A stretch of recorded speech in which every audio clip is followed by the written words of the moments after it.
y nuestro texto, la introducción de mi tema, está basado en Mateo capítulo 3, versículo 8. Vamos a Mateo capítulo 3, versículo 8.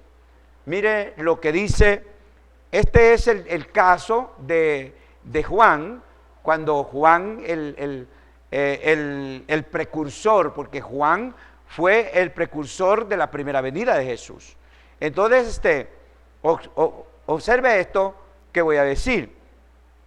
Ellos venían porque miraban algo en Juan y ellos venían corriendo para ser bautizados en el bautismo de Juan, ¿verdad? Y si ustedes ven los primeros capítulos, los primeros versículos, dice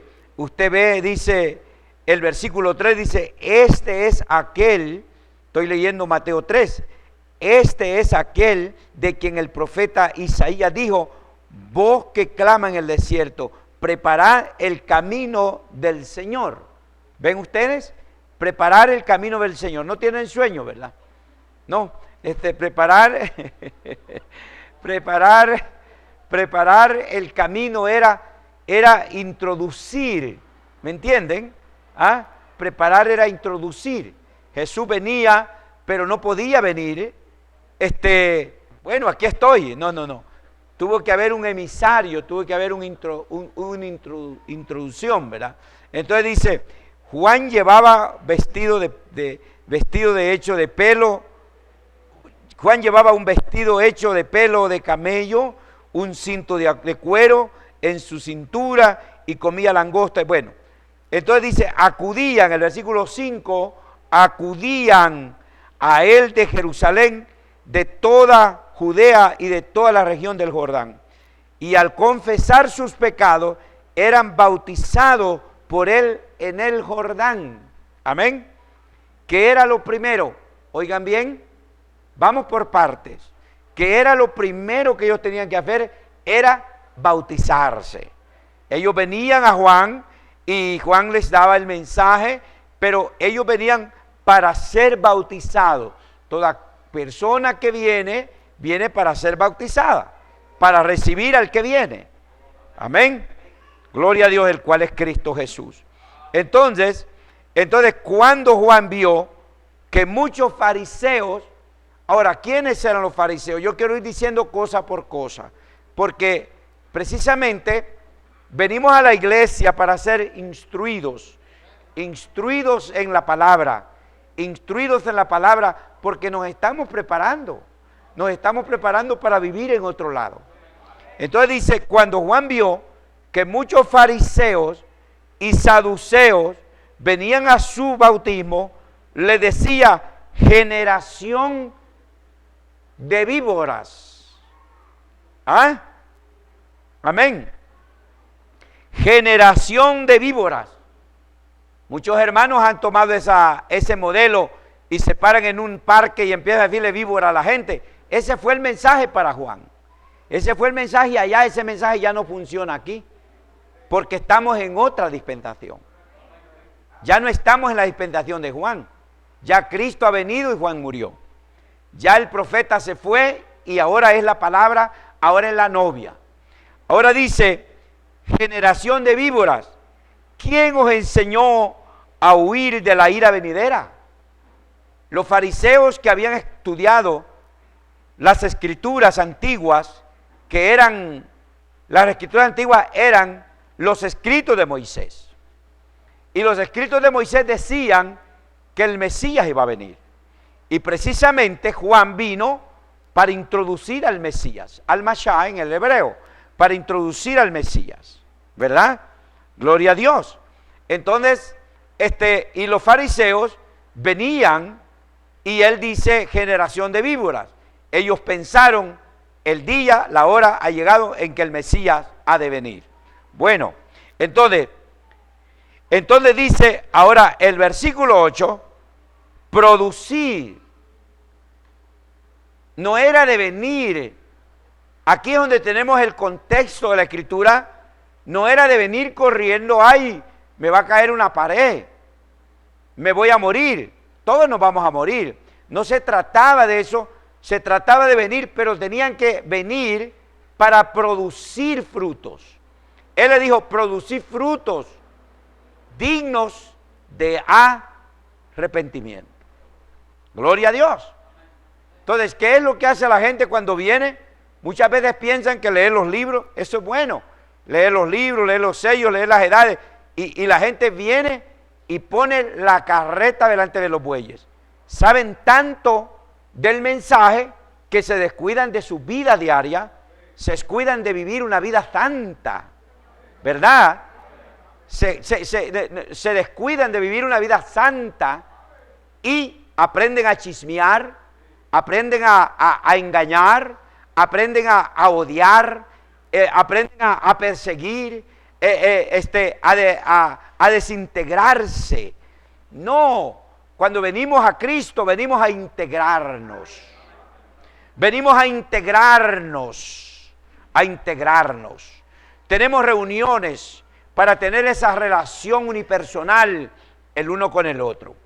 Entonces, por tanto, ahí está el contexto de los versos que leímos, el contexto y el concepto, por tanto, da frutos dignos de arrepentimiento.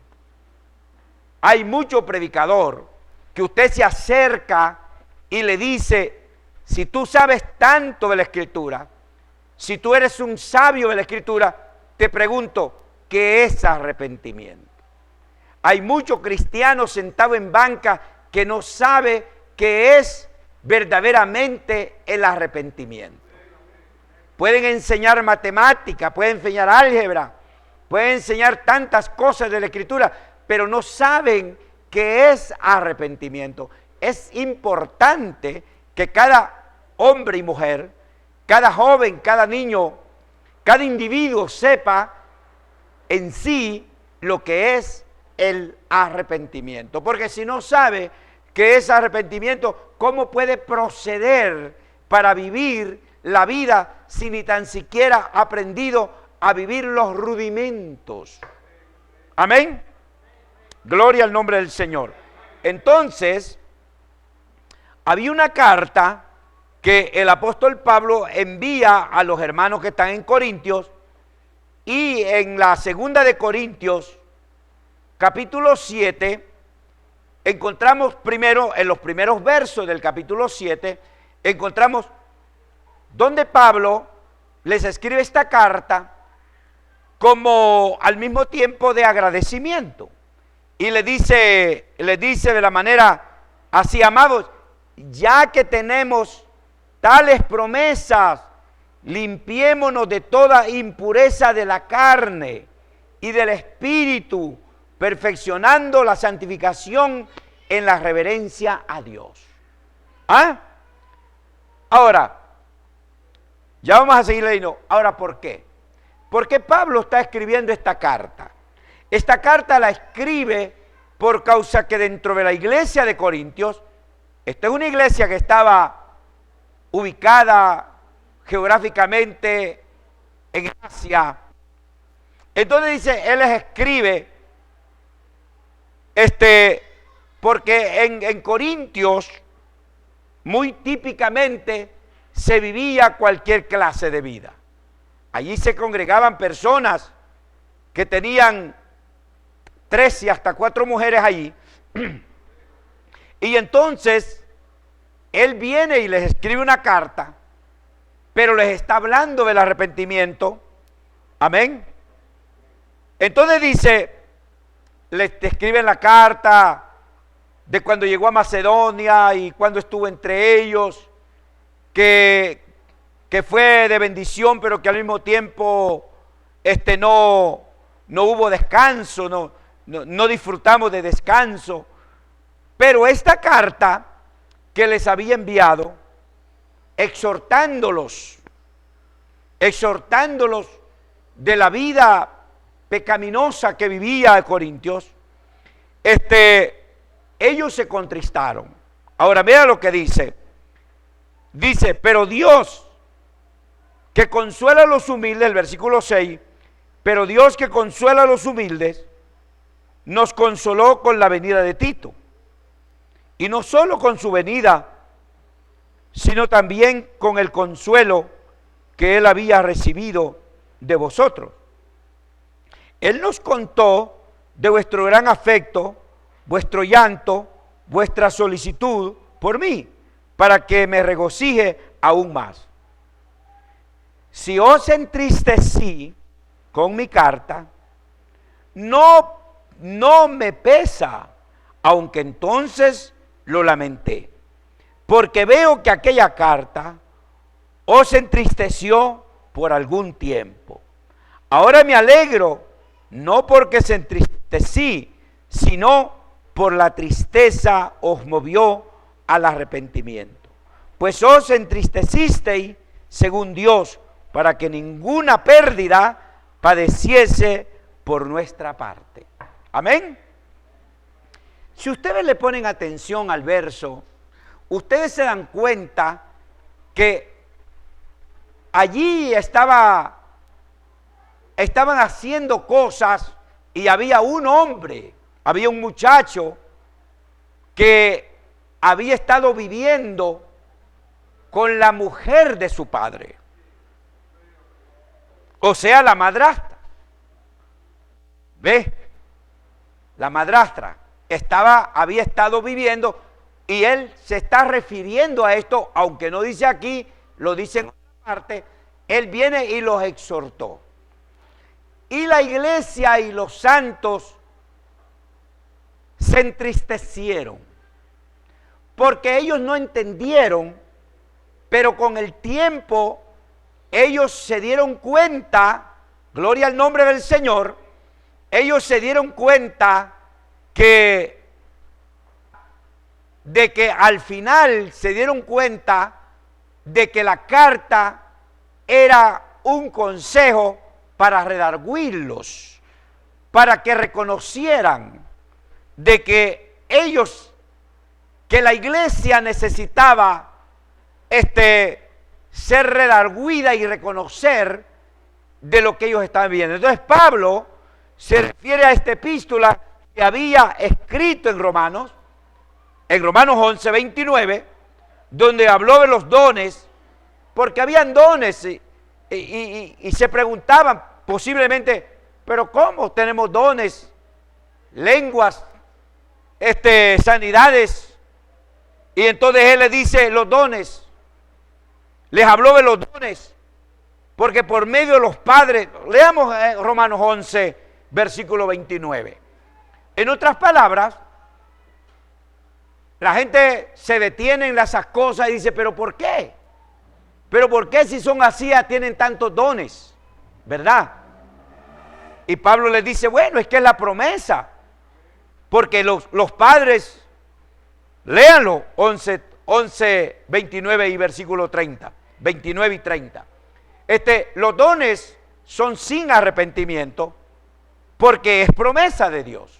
Amén. Espero que me van entendiendo, ¿verdad? ¿Lo pueden leer? ¿Algún hermano que me lo lea? A ver, Marcos, vos que sos un gran lector terrible, vamos a ver. Vamos a ver. ¿Cómo dice? 29 y 30. Despacito. Oigan bien. Porque irrevocables son los dones y el llamamiento de Dios. Oiga, mire, voy a bajarme para que usted me entienda este mensaje. Yo quiero que este mensaje vaya así. Usted ve personas con grandes dones de predicadores y usted dice, por eso es que la iglesia, por eso es que los cristianos que conocen la verdad, ellos no pueden elegir a un hombre, este es mi pastor y ya está. No. Tienen que tener revelación. Porque no, que es que predica bonito. No. Eso no tiene nada que ver. Porque los dones son sin arrepentimiento. Por eso usted ve los políticos hablando. Hay políticos pentecostales. Y yo les prometo que voy a cambiar esta situación. Y ese es carismatismo, ese es un espíritu. Ese es un predicador. Pero eso no quiere decir que tiene el Espíritu Santo. ¿Me entendió? Eso no quiere decir que es llamado. Debe de entender. ¿Me entiende? Ahí está diciendo, porque los corintios decían, pero ¿por qué esto? ¿Por qué hablan lengua? ¿Por qué estos milagros? ¿Por qué? Entonces Pablo los cuestiona, le dice, no, eso no es la base. Lo que pasa es que la promesa de los padres, pues, al haber rechazado los padres a Cristo, nos vino a nosotros esta misericordia. Léalo de nuevo, el 29.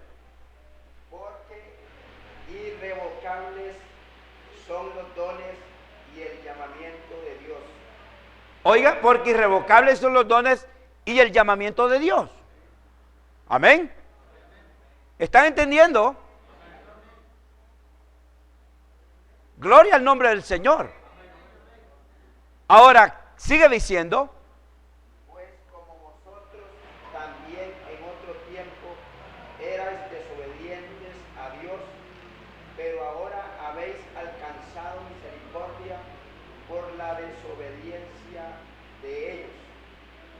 En mi Biblia dice de los padres, por la desobediencia de los padres. ¿De quiénes está hablando aquí? ¿De quiénes Pablo está hablando aquí? Está hablando de los padres. No está hablando de mi papá, está hablando de los padres a los que Cristo vino, ¿oyó? No está hablando de los apóstoles, está hablando de los patriarcas, está hablando porque vino la palabra a los judíos y los judíos la rechazaron. Y al rechazar a los judíos, la palabra vino a nosotros los gentiles y fuimos alcanzados por misericordia y los dones son dados a la novia, los dones son dados a la iglesia, ¿me entendió? ¿Cómo le son dados a ellos? Gloria al nombre del Señor. Está claro, ¿verdad? Entonces dice, ahí lo aclara en el versículo 20. Ahora, primero, la primera parte, donde vamos a decir tantas cosas, vemos lo que esa carta enviada a los corintios habla del efecto que consiguió llevarlos al verdadero arrepentimiento, del cual los corintios eran culpables, y por eso es por eso donde muchos pueden imitar los dones. Los dones son sin arrepentimiento porque vienen con el individuo. ¿Ah? Amén. Puede haber aquí un borracho hablando grandes cosas porque la mente es receptiva. ¿Ah? Puede una persona venir y poner la mano y pedir a Dios y usted ser sanado. Pero eso no quiere decir que usted dice, oh, ese hombre es de Dios. Puede usted ser una persona de Dios, un hijo de Dios en desobediencia, apartado de las cosas de Dios. Amén. Y no experimentar el verdadero arrepentimiento. Ahí es donde nos damos cuenta cómo las iglesias, los grupos están llenos de gente y a todos le llamamos cristianos, pero cuando vemos la palabra, vemos que la palabra de Dios hace una segregación. Gloria al nombre del Señor. Entonces dice, los dones son de Dios porque en otras Biblias dice, porque sin arrepentimiento son las mercedes, ¿verdad?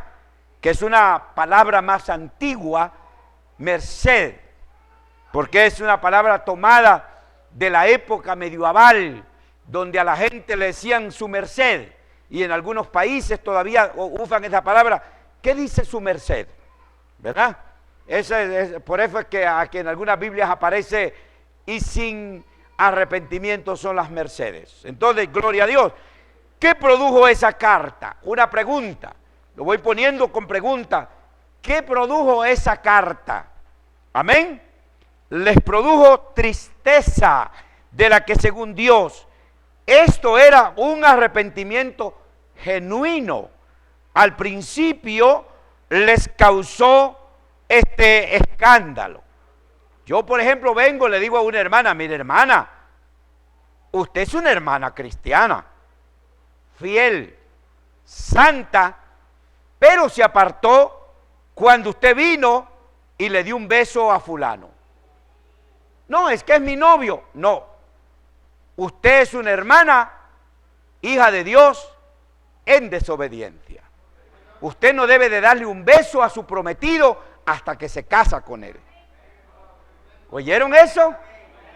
Usted no le debe dar un beso a su prometido hasta que se casa con él. Cuando usted se casa con él, es toda de él. ¿Ah? Como cuando usted viene y compra una camisa, se la dan para que se la pruebe, ¿verdad? Y dice, no me queda bien y la deja a un lado. Así muchas veces los jóvenes o los hombres toman una mujer como una camisa, la prueban y la tiran a un lado. Perdón que estoy diciendo eso, pero ustedes son gente despierta.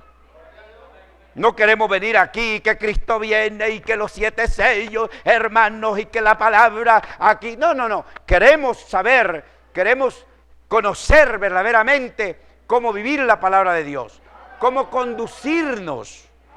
Eso le toca a usted, eso me toca a mí.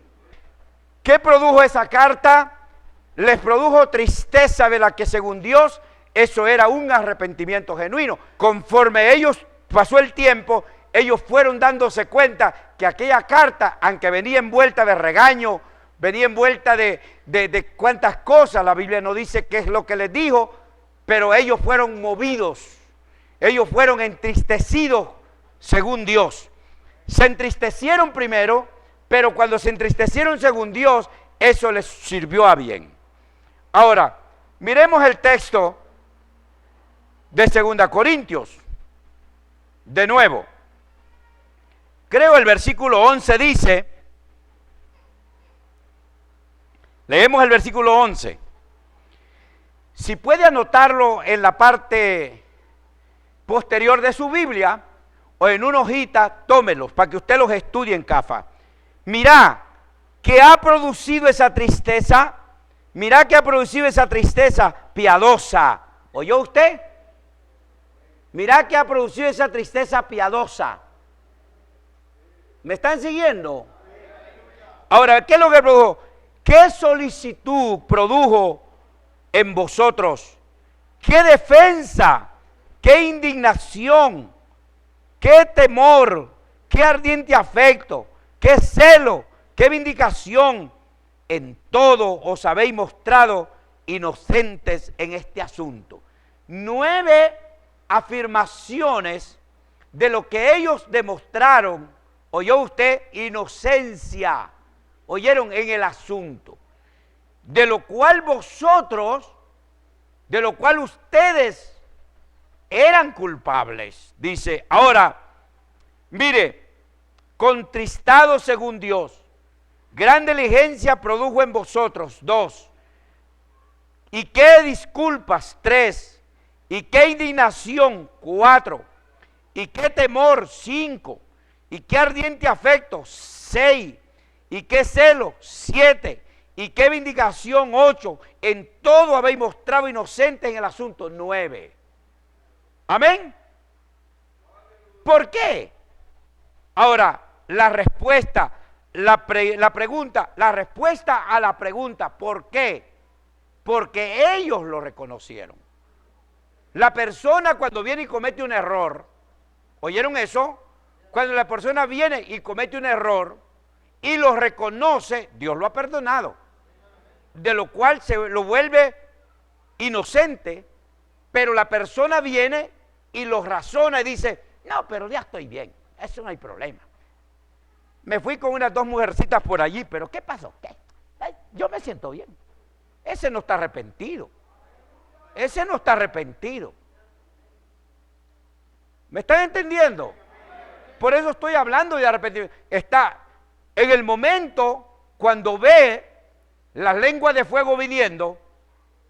Mire, sucedió un fenómeno, no sé si en Chile, no sé dónde, sucedió un fenómeno nunca en la historia de la humanidad. Nunca. En Brasil. Nunca en la historia de la Tierra ha sucedido semejante cosa. No saben, los científicos no saben. Descendió una lengua de fuego, no sé de cuánta altura, y empezó a prender todo lugar, lo prendió por todos lados y venía arrasando con todo. Y dicen que no saben cómo fue. Mire, esa es una advertencia. Ese es un aviso a los hijos de Dios. Que este mundo se va a quemar. Esa es una advertencia, léanlo en el periódico. El mundo está demasiado malvado. Entonces mire usted, ahora, esta carta o verso dice, qué tristeza piadosa trajo, 9 actitudes positivas producidas por el arrepentimiento verdadero. Ellos cuando reconocieron, cuando usted viene y reconoce, esto es la cosa. El hombre puede ser un ladrón, el hombre puede ser un asesino, el hombre puede ser un mujeriego, un gorrión de pecho amarillo. Pero la cosa es que si él reconoce, porque cuando él viene y reconoce, él hizo tantas cosas atrás, pero él no las vuelve a hacer porque no las puede hacer porque ahora ha entrado a una actitud positiva. Eso es lo que estoy diciendo. Y eso es lo que dice el apóstol Pablo.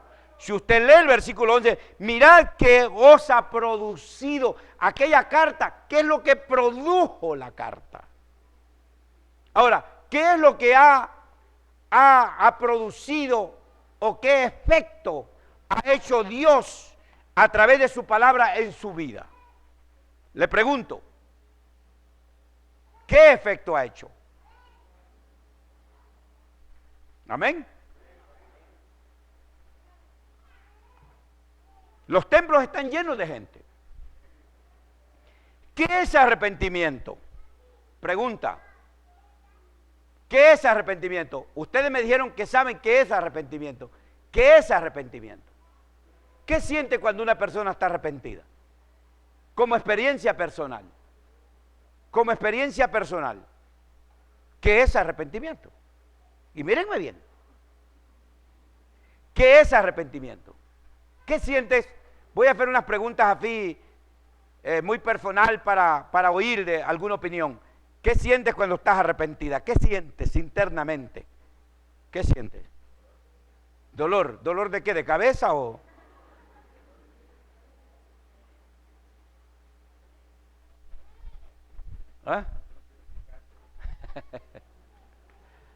Entonces dice, esta palabra viene de la etimología griega que es metanoie, que latinizada quiere decir percibir posteriormente. ¿Ven? Posteriormente. Meta, después implicando cambio. Neonous, la mente. ¿Qué es lo que produce el arrepentimiento? ¿Qué dijo el profeta? Amén. Vayan ustedes a esos predicadorcitos y díganle qué es arrepentimiento. Tú tienes que comenzar a enseñar qué es arrepentimiento para los rudimentos, para que puedas pasar a lo demás. Ahora, si arrepentimiento latinizado quiere decir,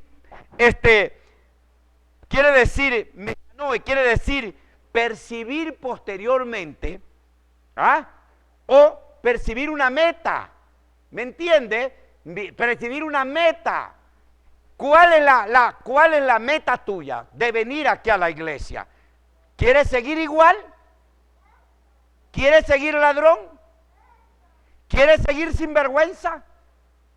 ¿Quieres seguir de picaflor?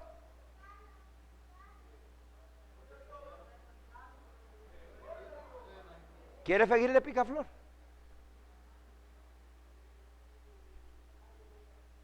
El hombre que no está arrepentido busca los medios para poder consumar las cosas. Y usa toda clase de mentiras y toda clase de trampas, toda clase de engaños. Entonces, meta, después implicando cambio. Ahora, neonous, la mente. Ahora, ¿qué es lo que significa arrepentimiento? Cambiar la mente, cambiar de opinión. Amén. Cambiar de opinión. Yo antes pensaba que me podía robar una cosa, pero ahora pienso que no debo hacerlo. Entonces, eso es cambiar de opinión. ¿Me están siguiendo? Ustedes me van a decir, no, pero es que ese mensaje es muy profundo. no lo entiendo. Lo entienden los niños. Entonces la mente, cambiar, cambio, meta, después implicando cambio, que es neo, nous, la mente. No nariz como dice el inglés, no. Nous, la mente, la cual es el centro de reflexión moral y es el contraste a proneo, que es percibir de antemano, de lo cual significa cambiar la mente y el propósito. Primero cambia la mente. Óigame, no se me distraigan. Primero cambia. Usted viene a Cristo. Usted viene a Cristo, usted estaba mirando la cantina, usted estaba mirando las mujeres, usted estaba mirando los hombres, usted estaba mirando todo, pero cuando usted viene a Cristo, usted tiene una meta. ¿Ah? No ha cambiado la mente, pero está mirando la meta. Y cuando mira la meta dice, cambia la mente. ¿Y con qué cambia la mente? Con un propósito, porque los propósitos pasados quedaron atrás, pero ahora usted tiene un propósito. De aquí en adelante, los pasos que voy a dar van a ser bien dados. Dios no está encarándole o sacándole lo que usted hizo ayer. Eso lo hizo ayer, pero Él está ahora. ¿Cuál es el propósito? Eso es, cuando el profeta habla del propósito, en el mensaje Cristo, el misterio revelado, redunda y dice, Jesucristo en vosotros. Jesucristo en vosotros, la esperanza de gloria. Yo no quiero venir a gritar. ¿Ah? Que es percibir de antemano, de lo cual significa cambiar la mente y el propósito. ¿Qué dijo el profeta cuando habló de arrepentimiento? ¿Qué es arrepentimiento? Una vuelta total. ¿Oyeron? Es una vuelta total. La razón es que viene gente que está entrando y saliendo. Aquí está con nosotros y mañana está haciendo las cosas inmorales. ¿Por qué? Es porque pretende ser un cristiano. Le gusta. Le gusta tener compañerismo, pero dentro de su interior no ha habido cambio. Dentro de su interior no ha habido un cambio de mente. ¿Ah? ¿Amén? ¿Me entienden? Gloria al nombre del Señor. No ha habido un cambio de mente, no ha habido una afirmación, un carácter. Ahora, una pregunta más. ¿Por qué hay tantos que tienen de qué arrepentirse y son pecadores impenitentes? Pregunta. B, respuesta. Yo pienso que la causa es esta, es la falta de instrucción clara de lo que significa esa palabra arrepentimiento y sus múltiples consecuencias por la falta de conocimiento amplio para saber discriminar de entre lo bueno y lo malo. Cuando usted ve que lo bueno es bueno y que lo malo es malo, bueno, yo hablo con un hermano, mira, dicen que me doy cuenta que pasa esto y esto y esto, Dios me mostró esto a mí, yo estaba orando y me mostró esto. Bueno, pero yo me siento bien, yo no hay ningún problema. ¿Qué pasa? Eso ya pasó. Eso es no reconocer. ¿Me están siguiendo? Yo me fumo un cigarro. ¿Qué pasó?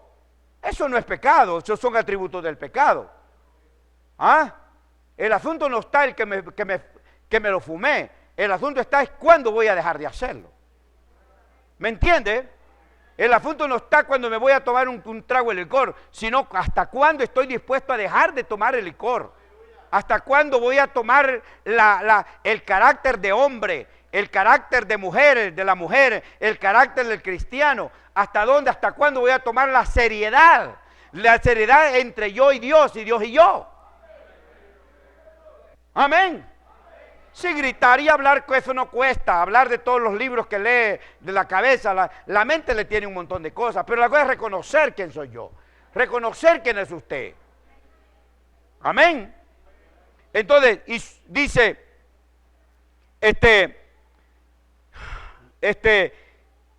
arrepentimiento y sus múltiples consecuencias por la falta de conocimiento amplio para saber discriminar de entre lo bueno y lo malo, tanto de entre los religiosos, especialmente respecto a lo que es arrepentimiento verdadero y falso. C. El individuo debe poner atención en estas 4 alternativas. Tiene que poner atención en estas 4 alternativas. Oiga bien, ¿cuáles son esas 4 alternativas? Lo falso, lo verdadero, la mente y el propósito. ¿Qué es lo falso? Amén. ¿Qué entiende usted por falso? ¿Ah? ¿Qué es falso? Dentro de una predicación, dentro de una cierta tipo de enseñanza, hay un montón de falsedades. Entonces eso es, cuando el Espíritu Santo te muestra algo falso y tú ves que estás haciendo algo falsamente, que estás viviendo una vida falsa. Esto es, estas 4 cosas, falso. Ahora, el Espíritu te enseña lo verdadero. La mente, se prefiere la mente y tú tienes que tener un propósito. Amén. ¿Cuál es el propósito? ¿Cuál es el propósito? ¿Tú vienes aquí para que te miren? ¿Tú vienes para que digan, yo pertenezco al tabernáculo Ebenezer? Tú no perteneces, ese es un nombre de una casa donde se reúne la congregación. La congregación es de Cristo. Nosotros somos de Jesús. Ahora, estamos claros en saber que ese arrepentimiento y conociendo su significado, pues tiene 8 especificaciones. 8. Dolerse, deplorar, está deplorable, lamentarse, lamenta por haber cometido semejante falta, siente que lo hizo mal, compungirse, es que se compungió, le dolió dentro de su corazón, dentro de su conciencia, se apesadumbró, apesadumbrarse, apesararse y contristarse. Se entristece. No, ¿cómo es posible? Eso es arrepentimiento. Eso es arrepentimiento. Cada una de estas cosas tiene sus explicaciones y tiene sus presentaciones características de lo que esto implica. ¿Me están entendiendo? Yo no creo que ustedes no entienden. ¿Ah? Porque hay cosas que usted hace de las cuales le parecen tonterías. Usted dice, ese bla bla y tontería, pero mañana usted llora por eso. Mañana usted llora por eso. La mujer por desobediente o el hombre.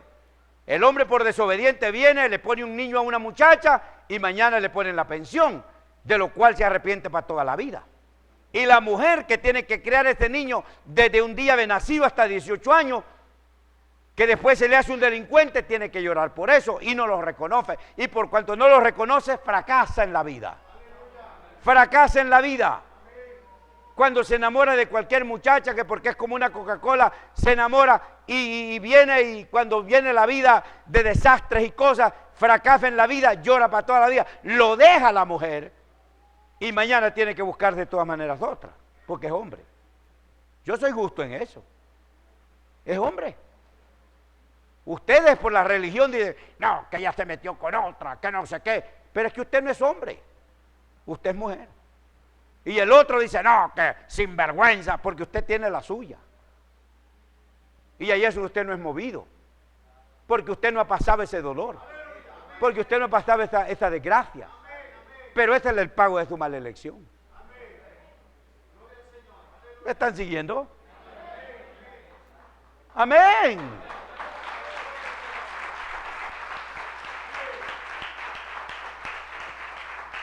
Yo no quiero ir a un lugar donde me están diciendo cuentos y me están sacando la plata. Yo quiero ir a un lugar donde se me da el consejo correcto.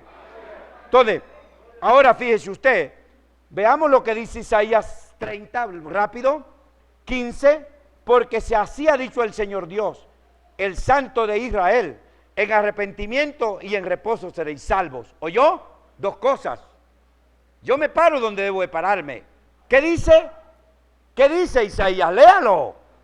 Su orgullo no vale nada. Su petulancia no vale nada. Su educación no vale nada en este aspecto. No vale nada.